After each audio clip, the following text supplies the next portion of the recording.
तो आज के इस वीडियो में हम 10,000 जीके जीएस के लिए 29वां भाग लेके आ रहे हैं और जहां पे हम पिछले साल के प्रश्नों को देखते हैं। क्वेश्चन है कि प्लासी का युद्ध किस वर्ष हुआ था। आपके विकल्प हैं ये। और देखिए ये क्वेश्चन कितने बार पूछा गया है, 3 बार ये पूछा जा चुका है। आपका समय शुरू होता है अब। सही उत्तर है प्लासी का युद्ध हुआ था 1757 में। अगर एग्जैक्ट डेट पूछ ले तो ये है 23 जून 1757। कभी कभी पूछा गया है कि ये किसके और किसके बीच में हुआ था, तो बंगाल के नवाब और इनके फ्रांसीसी दोस्त थे, इनके और अंग्रेजों के बीच। अंग्रेज कहिए या फिर ब्रिटिश ईस्ट इंडिया कंपनी कहिए, तो इसमें बंगाल के नवाब हार गए और ब्रिटिश ईस्ट इंडिया कंपनी जीत गई। और प्लासी का युद्ध जीतने के साथ ही अंग्रेजों का ये तय हो गया कि भारत में ये लंबे समय तक रूल करने वाले हैं। अगला है कि किस वर्ष ईस्ट इंडिया कंपनी को पूरी तरह समाप्त कर दिया गया तथा भारत पर ब्रिटिश सरकार का पूर्णतः अधिकार हो गया। इसके लिए आपके 4 विकल्प हैं और आपको मिलता है 5 सेकंड का समय। देखिए ये है सन 1858। हुआ क्या था कि 1857 से पहले, 1857 से जब आप पहले जाएंगे तो वहां पे आपको कई तरह के हड़प नीति के उदाहरण मिलते हैं। हड़प नीति क्या था कि कई तरह के अंग्रेजों ने रूल बना दिए। जैसे कि अगर आप इस मैप को एक रफली मैप ले लें, यहाँ पे हमने स्टेट बना दिए, तो अंग्रेजों ने लगभग सभी स्टेट पे कब्जा कर लिया था। अब क्या था कि कहीं कहीं पे राजा थे, कहीं कहीं पे बिल्कुल राजा नहीं थे, पूरी तरह अंग्रेजी रूल कर रहे थे। अब यहाँ पर अगर इस राज्य में राजा है और फिर भी अंग्रेज इसको पूरी अच्छे तरीके से घेर के बैठे हुए हैं, तो अंग्रेजों को पता था कि अगर हम घेर लेंगे तो बगावत हो जाएगी, पब्लिक भी राजा के सपोर्ट में आ जाएगी। तो ये लोग अंग्रेज कुछ रूल्स बना दिए।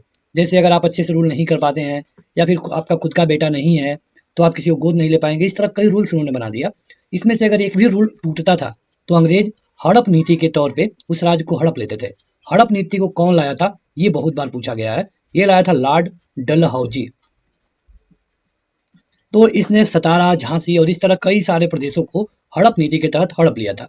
अब 1857 में एक क्रांति होती है जिसे सैनिक विद्रोह कहा गया। इसमें क्या था कि मेरठ से ये क्रांति शुरू हुई और उसमें जो हिंदू और मुस्लिम सैनिक थे उनको गाय और सुअर की चर्बी वाली गन दी गई थी। सैनिकों ने इसका विद्रोह किया और सैनिकों ने इसे खींचने से बिल्कुल मना कर दिया। मना करने के बाद जो मंगल पांडे थे उन्होंने अपने सीनियर अधिकारी को मार दिया और इसके बाद ये क्रांति शुरू हो गई। ये क्रांति धीरे धीरे पूरे देश में फैली और ये क्रांति इसको स्वतंत्रता संग्राम की पहली लड़ाई भी कहते हैं। हालांकि ये फेल हो गई।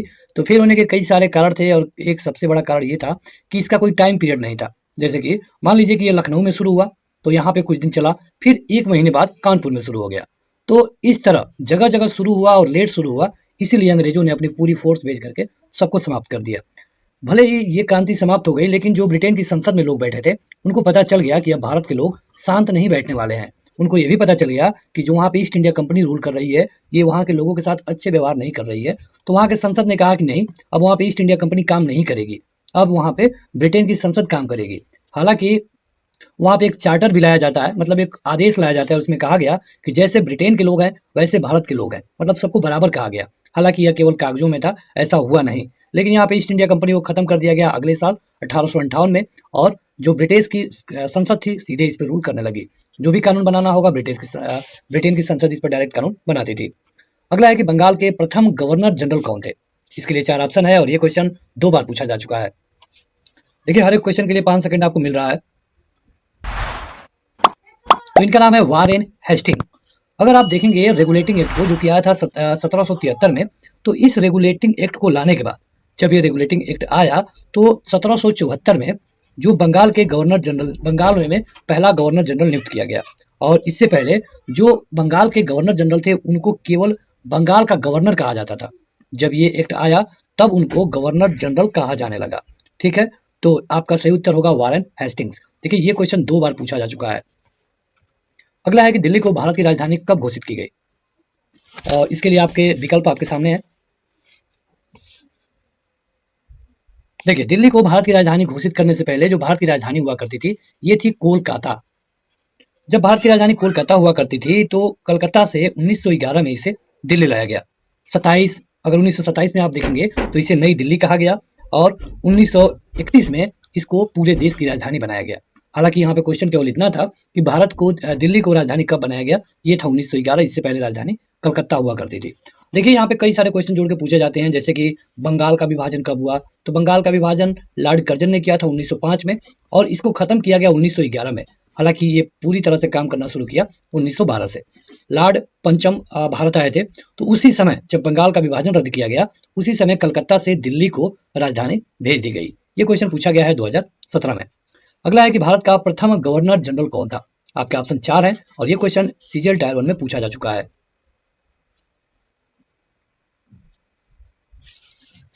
देखिए यहाँ पे सही उत्तर होगा आपका लॉर्ड कैनिंग। लॉर्ड कैनिंग जब 1857 में विद्रोह हुआ, तो विद्रोह के बाद जब यहाँ से ईस्ट इंडिया कंपनी को हटा लिया गया, तो 1858 में इनको बुलाया गया और इसके लिए आपका सही उत्तर होगा लॉर्ड कैनिंग। ये क्वेश्चन सीजीएल टायर 1 में पूछा गया है।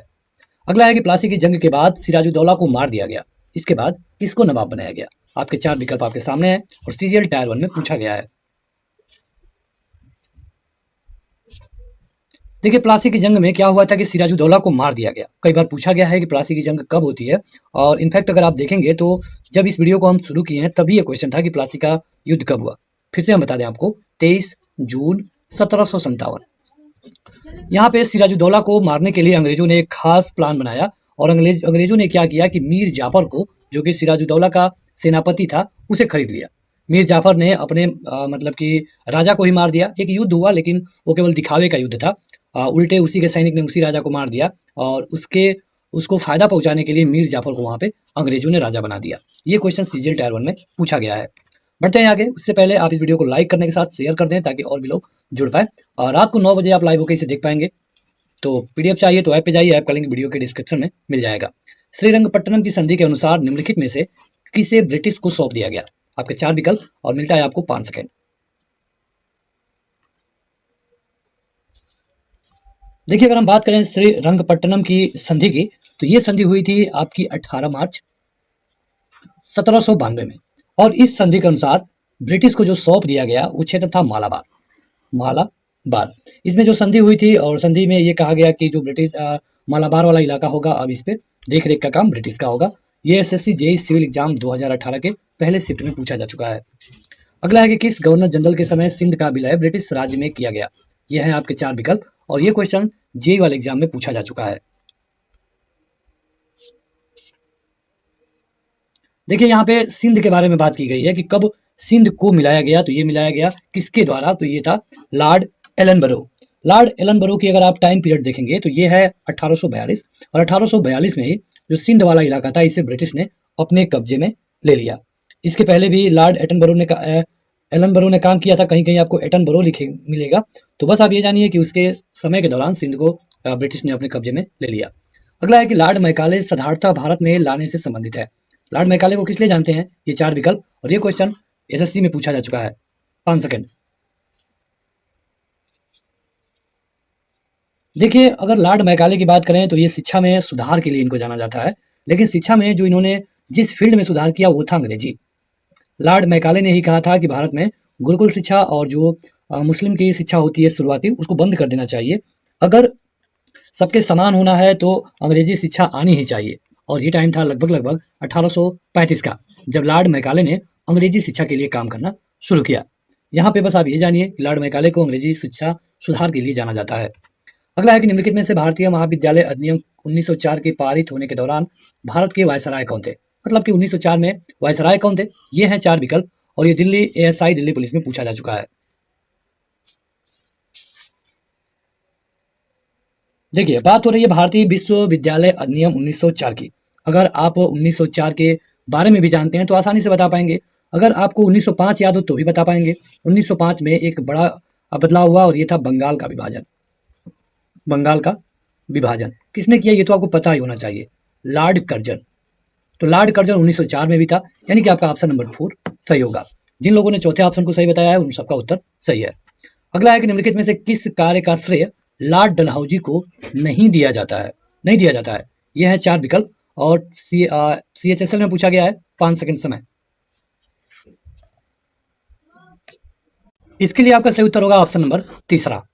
बढ़ते हैं आगे। अगला क्वेश्चन है कि निम्नलिखित में से कौन सा कार्य लॉर्ड कर्जन के समय काल पर नहीं हुआ। ये आपके 4 विकल्प और ये क्वेश्चन CHSL टायर 1 में पूछा गया है। बताइए। यह है हंटर आयोग का गठन। हंटर आयोग का गठन लॉर्ड कर्जन के टाइम पीरियड पे नहीं हुआ था, क्योंकि अगर आप देखेंगे हंटर आयोग को तो ये 1887 में लाया गया। और लॉर्ड कर्जन का अगर आप टाइम पीरियड देखेंगे तो ये 1902 से लेकर 1906 तक है। तो इसके टाइम पीरियड पे ये काम कैसे हो सकता है? अगला है कि निम्नलिखित में से कौन सी घटना वारेन हेस्टिंग्स के काल से संबंधित नहीं है? ये रहे आपके 4 विकल्प। और ये भी क्वेश्चन 10+2 टायर 1 में पूछा गया है।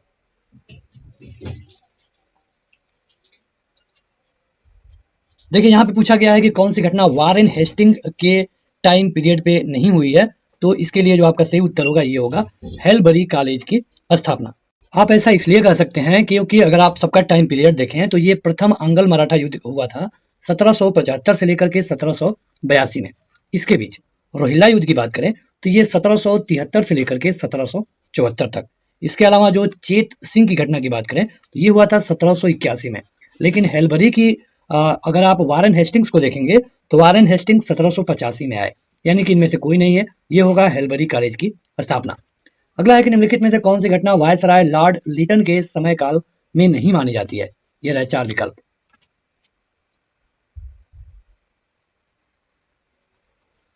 सही उत्तर होगा बर्मा युद्ध, क्योंकि अगर आप देखेंगे तो 3 बर्मा एंग्लो युद्ध हुए थे। मतलब अंग्रेजों से बर्मा को लेकर के 3 युद्ध हुए थे। जो पहला युद्ध हुआ था तो ये हुआ था 1824 से लेकर के 26 तक। जो दूसरा युद्ध हुआ था ये हुआ था 1852 से लेकर 53 तक। और जो तीसरा युद्ध हुआ था ये करीब करीब 1885 में हुआ था। और यहाँ पे कहा गया है लॉर्ड लिंटन को, जो कि इसमें नहीं आते हैं। अगला है कि निम्नलिखित में से किस निर्णायक युद्ध ने अंग्रेजों के भारत में प्रभुत्व को संस्थापित किया? ये क्वेश्चन 10+2 में पूछा जा चुका है।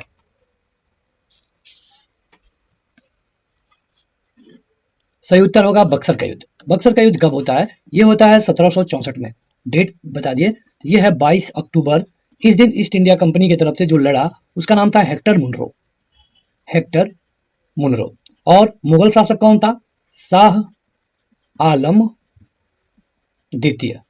इन लोग, इसके अलावा जो बंगाल के भी नवाब थे, अवध के भी नवाब थे, और इन लोगों में जो युद्ध हुआ उसको कहते हैं बक्सर का युद्ध। परिणाम स्वरूप हेक्टर मुनरो यानी कि अंग्रेज यहाँ पर भी जीत गए।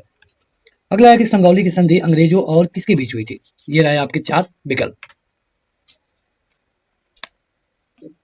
देखिए संगौली की अगर आप बात करें तो ये नेपाल से संबंधित है। और ये जो युद्ध हुआ था ईस्ट इंडिया कंपनी और गोरखाओं के बीच हुआ था।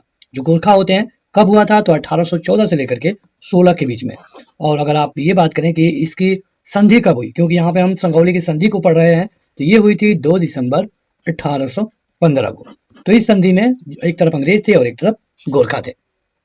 अगला है कि प्रथम आंग्ल सिख युद्ध के समय भारत का गवर्नर जनरल कौन था? यह है 4 विकल्प, बताइए। आंग्ल सिख युद्ध की बात की गई है, मतलब कि एक तरफ होंगे अंग्रेज और एक तरफ होंगे सिख। देखिए अगर आप देखेंगे आंग्ल सिख युद्ध में पहले युद्ध के बारे में तो ये 1845 से लेकर के 1846 के बीच में लड़ा गया, ठीक है। और यहाँ पे अगर कह रहा है कि कौन गवर्नर जनरल था तो ये था लॉर्ड हॉर्डिंग। Lord Harding. जो भी गवर्नर जनरल आ रहे हैं अगर 1757 के बाद उनका नाम और ईयर याद करना आपको जरूरी होता है। ये question SSC Delhi police ASI परीक्षा 2019 में पूछा गया है। प्रथम एंग्लो बर्मी युद्ध का अंत किस संधि के बाद हुआ? ये रहे आपके 4 विकल्प।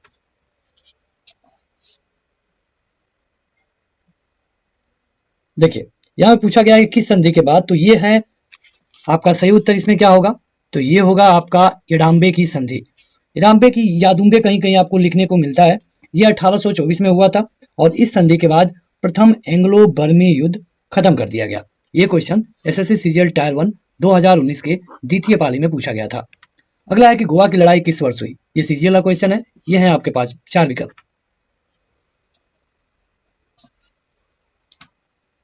देखिए गोवा से ही आपको पता हो जाना चाहिए कि ये बात हो रही है अल्बुकर्क की, और जो कि एक गवर्नर जनरल था और ये करीब करीब 1510 में गोवा पर हमला किया। गोवा पे उस समय बीजापुर के जो सुल्तान थे वो राज कर रहे थे। अगर उनका नाम जानना चाहते हैं तो उनका नाम था इस्माइल आदिल शाह। इस्माइल आदिल शाह ये बीजापुर के सुल्तान थे। इनको हरा करके अल्बुकर्क ने गोवा को जीत लिया 1510 में। 1510 में जो लड़ाई हुई उसको हम गोवा की लड़ाई भी कहते हैं। ये क्वेश्चन सीजीएल टायर 1 में पूछा गया है। द्वितीय विश्व युद्ध के दौरान कोहिमा और इम्फाल की लड़ाई किस वर्ष में लड़ी गई? आपके 4 विकल्प।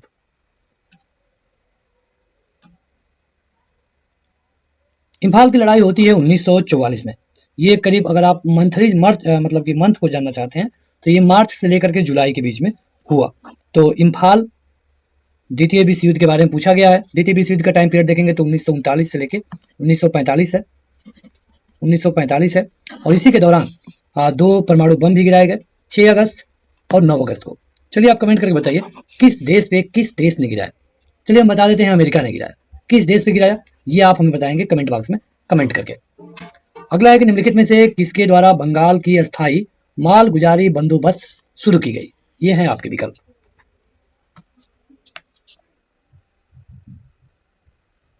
सही उत्तर होगा आपका जो ये होगा कार्नावालिस, मतलब कि लॉर्ड कार्नावालिस।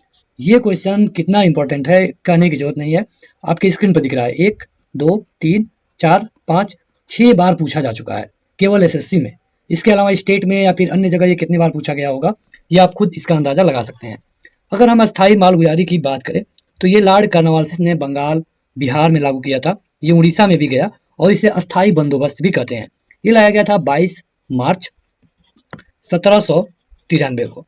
इसमें क्या था कि जो भूमि है उसके खरीद और बिक्री के लिए परमिशन दिया गया था और जो जमींदार होते थे उनको भूमि का मालिक बनाया गया। अगला क्वेश्चन है कि भारतीय सिविल सेवा किस गवर्नर जनरल या फिर वायसराय के शासन के दौरान शुरू की गई। यह है विकल्प।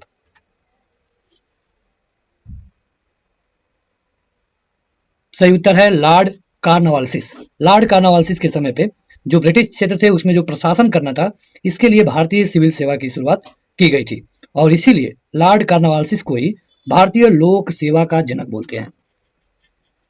भारतीय लोक सेवा का जनक किसको बोलते हैं? लॉर्ड कार्नवालिस को। यह क्वेश्चन सीजीएल टायर 1 में और सेक्शन ऑफिसर ऑडिट में पूछा जा चुका है 2 बार।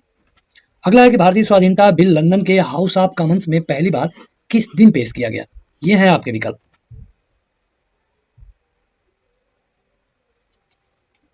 देखिए जैसा कि हमने आपको बताया कि 1858 से ब्रिटेन की जो संसद थी वो रूल कर रही थी भारत पे। तो जब ये क्लियर हो गया कि मतलब अब भारत को आज़ादी दे देनी है तो इसके लिए जरूरी था कि ब्रिटेन की संसद में बिल पास कराया जाए, क्योंकि वहाँ पे जो सरकार थी अब वो बदल चुकी थी और वो चाहती थी और उस पर कुछ दबाव भी था विदेशी शक्तियों की। तो उसे लगता था कि भारत को आज़ाद करना है, तो इसके लिए वहाँ पे हाउस ऑफ कॉमन्स में एक बिल प्रस्तुत किया गया। और ये कब किया गया ये पूछा गया है। ये किया गया था 4 जुलाई 1974 को।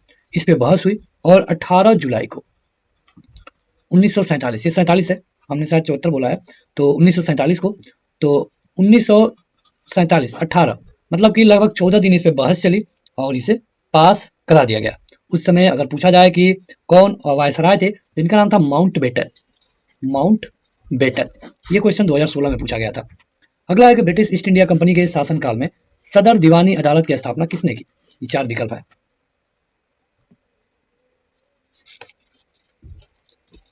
देखिए अगर हम बात करें सदर दीवानी अदालत की तो ये राजस्व का सर्वोच्च न्यायालय था।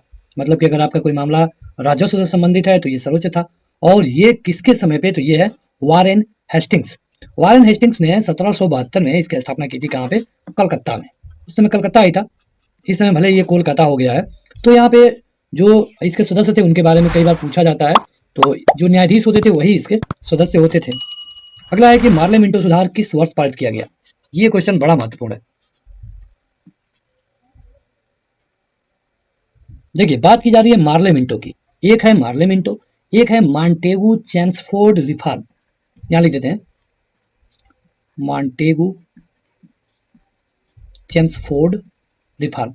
ये 2 रिफॉर्म बहुत बार पूछा जाता है। मार्ले मिंटो आता है 1909 में, मॉन्टेगू चेम्सफोर्ड रिफॉर्म आता है 1919 में। तो इनको आप जरूर याद रखिए। इसमें क्या हुआ था कि जो यहाँ के लोग थे उनको बंटवारा करने के लिए अंग्रेजों ने इसे लाया।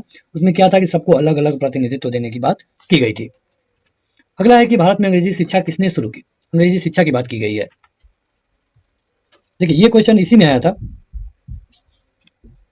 ये क्वेश्चन 2 बार पूछा जा चुका है। आप देख सकते हैं एक ही साल 2 बार पूछा गया है, एक ही पेपर में पूछा गया है। सीजीएल के टायर 1 31/8 और 11/9। मतलब जब एक क्वेश्चन पूछा गया तो एग्जैक्ट 11 दिन बाद फिर से वही क्वेश्चन उसी परीक्षा में पूछा गया। तो आप देख सकते हैं ये है लॉर्ड मैकाले और ये कब उन्होंने लाया था, तो 1935 में, 1835 में, सॉरी 1835 में। और 1935 में एक लेख आया था उसके बारे में इसमें बताया गया है। आगे बढ़ते हैं। अगला है कि अलीगढ़ में स्थित जामिया मिलिया इस्लामिया विश्वविद्यालय के प्रथम कुलपति कौन थे। बताइए। देखिए कहा गया है जामिया मिलिया इस्लामिया विश्वविद्यालय के प्रथम कुलपति ये थे हकीम अजमल खान। इसकी स्थापना होती है 1920 में, दिल्ली में स्थापना हुई और उस समय हकीम अजमल खान इसके प्रथम कुलपति निर्वाचित किए गए। यह जो संस्थापक थे इसके उसी में से एक थे और ये 1927 तक रहे जब तक इनकी मृत्यु नहीं हो गई। तो ये आपका 2 क्वेश्चन हो गया इसमें। ये सीजीएल टायर 1 में पूछा गया है 2016 में। अगला है कि किस वायसराय के कार्यकाल के दौरान भारत की राजधानी कलकत्ता में से हस्तांतरित होकर दिल्ली आ गई।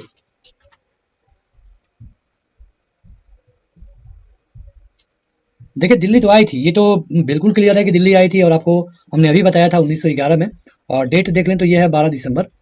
12 दिसंबर 1911 को ये दिल्ली की घोषणा कर दी गई थी और इस समय जो वायसराय थे इनका नाम था लॉर्ड हार्डिंग।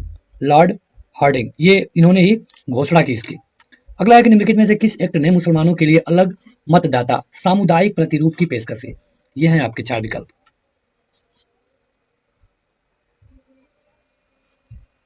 सही उत्तर होगा एक्ट ऑफ 1909। देखिए एक्ट ऑफ 1909 को हमने आपको बताया कि ये मार्ले मिंटो रिफॉर्म भी कहा जाता है। दरअसल ये हुआ था कि जब यहाँ पे आज़ादी के लिए संघर्ष चल रहा था तो बंटवारे की विवाद शुरू हो गई थी, क्योंकि मुस्लिम चाहते थे कि उनको अलग से प्रतिनिधित्व मिले।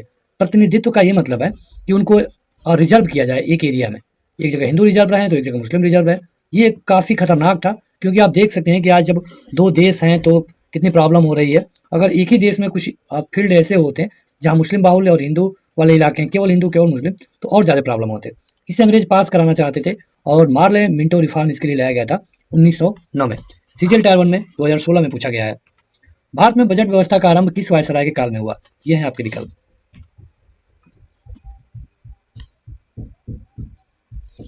देखिए हर साल बजट पेश किया जाता है और जब भी बजट आता है तो हमसे 10 क्वेश्चन पूछे जाने अनिवार्य हो जाते हैं। इसमें एक क्वेश्चन ये भी होता है कि पहला बजट कब लाया गया, कब रेलवे और सामान्य बजट को अलग अलग किया गया, कब इसको एक में किया गया। तो कई सारे क्वेश्चन हैं। इस क्वेश्चन में पूछा गया है कि किसके टाइम पीरियड पे पहला बजट लाया गया। सही उत्तर होगा लॉर्ड कैनिंग। सीजीएल टायर 1 में 2016 में ये क्वेश्चन पूछा जा चुका है। अगर डेट की बात करें तो ये था 1860 7 अप्रैल। अगला है कि ब्रिटिश सरकार ने कंपनी के कार्यों में हस्तक्षेप किया और 1773 में एक अधिनियम पारित किया। इसका नाम क्या था बताइए।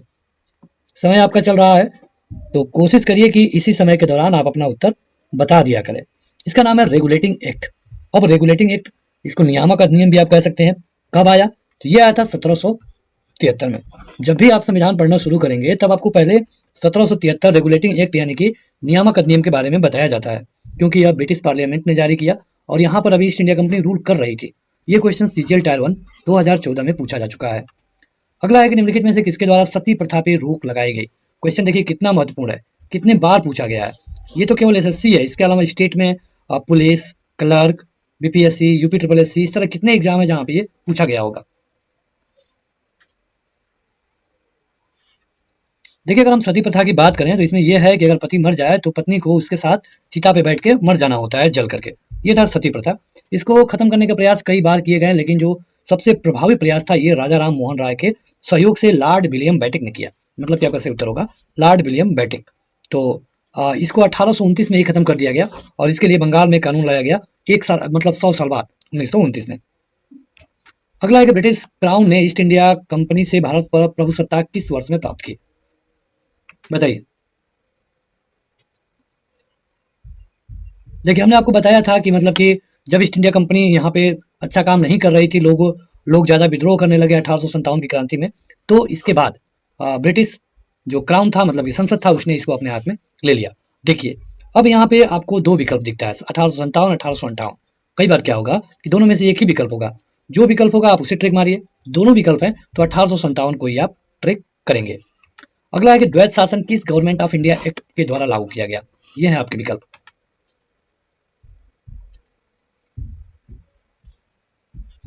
ये किया गया था 1919 के मॉन्टेगू चेम्सफोर्ड रिफॉर्म में। देखिए यहाँ पे इसको द्वैत शासन किया कहा गया है, मतलब कि दैत शासन। ये था कि कुछ जो जैसे आज आप मंत्रालय देखते हैं सेम उसी तरह का समझ लीजिए।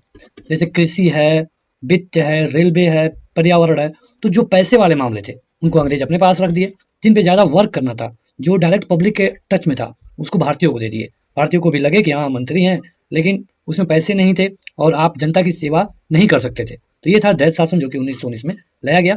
मॉन्टेगू चेम्सफोर्ड रिफॉर्म इसका दूसरा नाम है। याद रखिए ये 2-3 बार पूछा जा चुका है। सर्वेंट ऑफ इंडिया सोसाइटी के संस्थापक कौन थे? ये क्वेश्चन बहुत बार पूछा गया है, बताइए। देखिए केवल सर्वेंट ऑफ इंडिया सोसाइटी नहीं, the servant of India society इसका पूरा नाम है। और जब बंगाल विभाजन हुआ तो बंबई में इसकी शुरुआत की गई थी जी के घोसले के द्वारा, मतलब कि गोपाल कृष्ण गोखले। और इन्होंने ऐसा संगठन बनाया जिससे कि अपनी मातृभूमि की सेवा की जा सके। आप देख सकते हैं कि ये क्वेश्चन कितने बार पूछा जा चुका है। देखिए यहाँ पे कहा गया था कि थोड़ी वॉइस में प्रॉब्लम थी तो हमने इसे सही कर लिया है। उम्मीद होगा कि अब आपको सही सुनाई देगा। अगला है कि वापस वेदों की ओर, इसका आह्वान किसने किया? इसको इंग्लिश में कहते हैं गो बैक टू वेदास। ये आपके विकल्प है। सही उत्तर है स्वामी दयानंद सरस्वती। स्वामी दयानंद सरस्वती ने 1875 में बंबई में एक आर्य समाज की स्थापना की। कई बार पूछा गया है ये, किसकी स्थापना? आर्य समाज की। इन्होंने ही स्वराज शब्द दिया और इन्होंने कहा कि हम वेदों से बहुत दूसरे तरफ जा चुके हैं और हमें वेदों की ओर जाना चाहिए, वेदों की जानकारी को अपने जीवन में उतारना चाहिए। Go back to Vedas, Swami Dayanand Saraswati, इन्होंने आर्य समाज बनाया। अगला है कि 1909 में पारित मार्ले मिंटो सुधार का उद्देश्य क्या था? ये रहे आपके विकल्प। देखिए 1909 में जो मार्ले मिंटो रिफॉर्म आया उसका एक बस सिंगल एजेंडा ये था अंग्रेजों का कि लोगों को अलग अलग कर दिया जाए, मतलब कि पृथक निर्वाचन प्रणाली दे दिया जाए। तो ये इसके लिए सही उत्तर होगा। मार्ले मिंटो रिफॉर्म बोलते हैं, 1909 में लाया गया। मुस्लिमों को अलग करने की प्रक्रिया थी लेकिन ये पूरी तरह कामयाब नहीं हुआ। स्टेनोग्राफर में ये क्वेश्चन पूछा गया है। नए भारत का पैगंबर किसे कहा जाता है? 4 विकल्प। काफी अच्छा क्वेश्चन है। देखिए नए भारत के पैगंबर की बात करें तो ये है श्री रामकृष्ण। पूरा नाम है रामकृष्ण परमहंस। तो ये रामकृष्ण परमहंस है और ये विवेकानंद के गुरु भी हैं। तो इनको नए भारत का पैगंबर कहा जाता है। एफसीआई असिस्टेंट ग्रेड 3 2012 में ये पूछा गया है। ये जो मतलब कि धर्म में आडंबर चल रहे हैं, जो रीति रिवाज के नाम पे आडंबर हो रहे हैं, उन्होंने कहा कि ये सब बकवास है। तो आप विवेकानंद को ही देख सकते हैं। अगला क्वेश्चन है कि निम्नलिखित में भारत में स्थापित स्वशासन का अग्रगामी कौन था?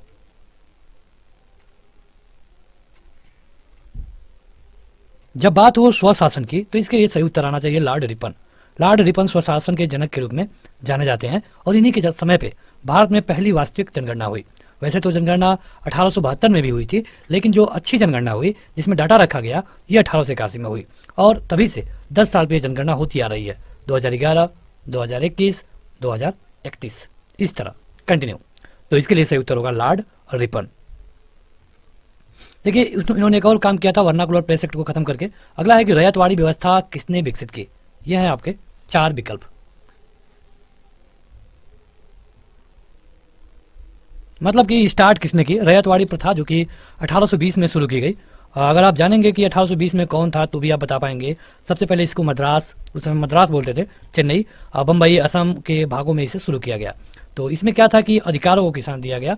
कहा गया कि कोई भी जमींदारी नहीं करेगा, जो जिसकी खेत है वही उसका मालिक होगा। यह है रैयतवाड़ी व्यवस्था और इसको लाया गया थॉमस मुनरो के द्वारा। ये क्वेश्चन कई बार आपके परीक्षा में रिपीट हुए हैं। कौन से चार्टर अधिनियम या फिर एक्ट के द्वारा भारत के विदेश व्यापार में ईस्ट इंडिया कंपनी के एकाधिकार को समाप्त कर दिया गया?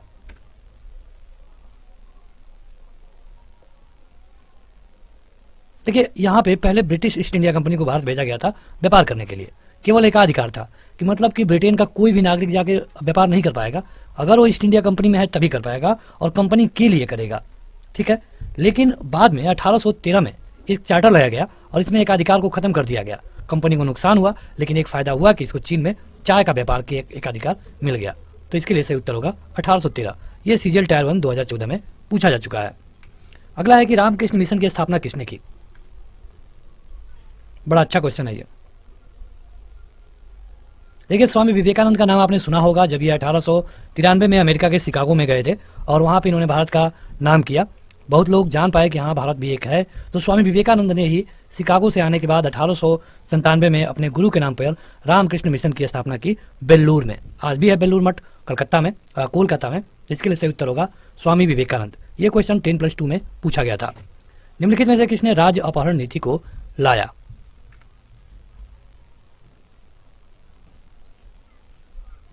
देखिए राज्य अपहरण नीति मतलब हमने आपको पहले ही बताया कि राज्य को हड़प लो, कानून बना दो और उसमें कोई फेल हो जाए तो हड़प लो। ये था राज्य हड़प नीति। तो इसको लाया गया था किसके द्वारा? लॉर्ड डलहौजी के द्वारा। पूछा जाता है कि सबसे पहले किसको लिया गया था? सतारा को 1848 में। इसके बाद जैतपुर, इसके बाद संबलपुर, फिर झांसी और बाद में अनिराज। देखिए क्वेश्चन कितने बार पूछा गया है। आगे बढ़ते हैं। अगला क्वेश्चन है कि भारतीय विश्वविद्यालय अधिनियम किसने पारित किया? यह है आपके 4 विकल्प। पूछा गया है भारतीय विश्वविद्यालय अधिनियम। सही उत्तर होगा आपका लॉर्ड कर्जन। लॉर्ड कर्जन इसको पारित किया था 1902 में, और 1904 में रिलेटेड एक क्वेश्चन पूछा गया था अभी पहले, ये एमटीएस में पूछा गया है। लॉर्ड कर्जन के वायसराय होने के दौरान निम्न में से कौन सी घटना नहीं घटी थी?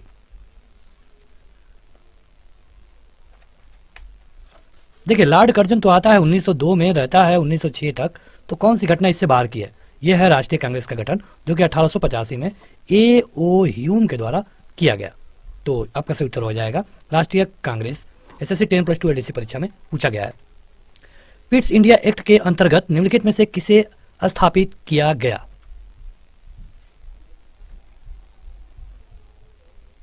पहले तो आप ये जानिए कि पिट्स इंडिया एक्ट कब आया था। यह आया था 1784 में, और इसमें एक लाया गया था नियंत्रण बोर्ड।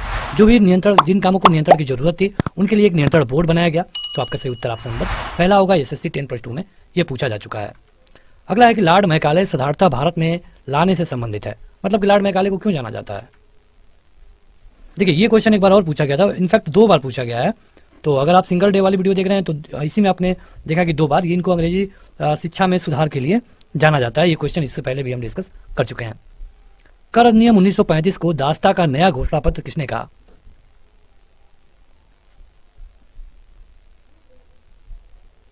ये थे पंडित जवाहरलाल नेहरू, जो कि पहले प्रधानमंत्री भी बने, और 1936 में जो अधिवेशन हुआ फैजपुर में, इसी में इन्होंने कहा कि जो कर अधिनियम है ये एक दास्ता का नया घोषणा पत्र है। पंडित जवाहरलाल नेहरू सही उत्तर होगा। सीजीएल टायर 1 2013 में ये क्वेश्चन पूछा गया था। जो व्यक्ति अभी तक इसे लाइक नहीं किया जरूर लाइक कर दें आप लोग, और शेयर करें ताकि और भी लोग इसे देख पाएं, जुड़ पाएं। रॉलेट एक्ट 1919 किसके शासनकाल में लागू किया गया था? ये है आपके विकल्प।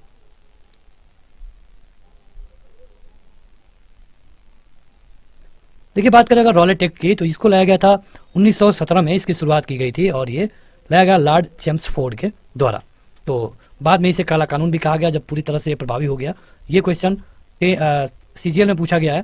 देखिए काला कानून की बात करें या फिर रॉलेट एक्ट की बात करें, तो इसमें था कि ना अपील, ना दलील, ना वकील, पुलिस से किसी को भी चाहे तो 3 महीने के लिए गिरफ्तार करके रख सकती है।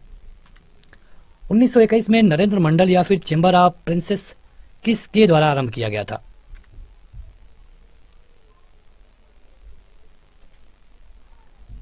देखिए बात की गई 1921 की, दिन था 8 फरवरी, और ये किया गया था ड्यूक ऑफ कैनाट की स्थापना।